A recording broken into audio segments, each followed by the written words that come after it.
We're starting chapter 4 and we're talking about polynomials. In your book, you will see them referring to a polynomial function as a capital P of x. And I just don't want you to get confused with letters.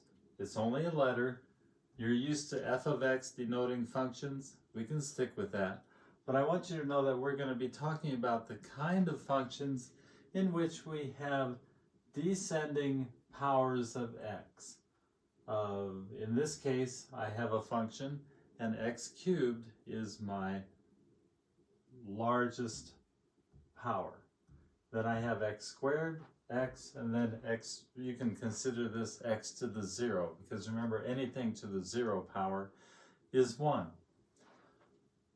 But the thing that we want to concentrate on right now is what we call the leading term. That would be this one. That's the leading term. And this number here, 3, is the leading coefficient.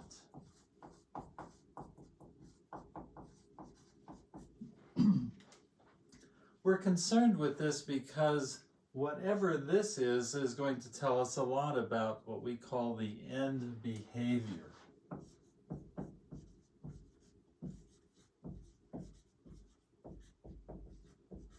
Basically, we have our coordinate axes, and we're used to these arrows indicating, like 1 through up to 10 or something like that. But I want you to think big.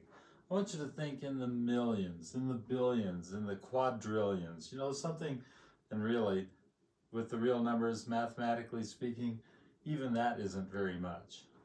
But we're talking about what happens to this function as x gets large in this direction, and as x gets large in this direction.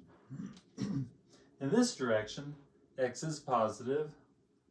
X times itself 3 times, x times x times x, gets very big, and we're multiplying by 3, but really the 3 doesn't matter. It's the x times x times x that really gets big, and it's getting big positively, so we can expect this function to be shooting up like that positively.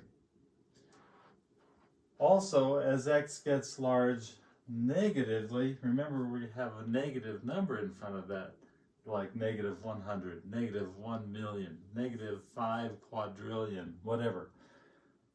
That negative gets multiplied times itself 3 times, negative times negative times a negative. And so our result is that this function, as x gets large here, the function values dive very far down. So you can, and the reason I'm saying this is, it doesn't matter what number, we could have 5 million in front of x squared, where, my goodness, x squared would really overtake whatever negative number that was, but eventually the cubic will overcome it. So that's why we concentrate on this leading term, and because we want to determine what kind of end behavior we will have with this function. We'll talk more about this, but for now, polynomials. Oh yes, one more thing. This number here is the degree. In this case, this function, f of x, has a degree of 3. X is to the 3rd power. That's the highest power it is. If it were x to the 4th, it would have a degree of 4. If it were x to the 5th, degree of 5, and so on. But this one here, it's 3.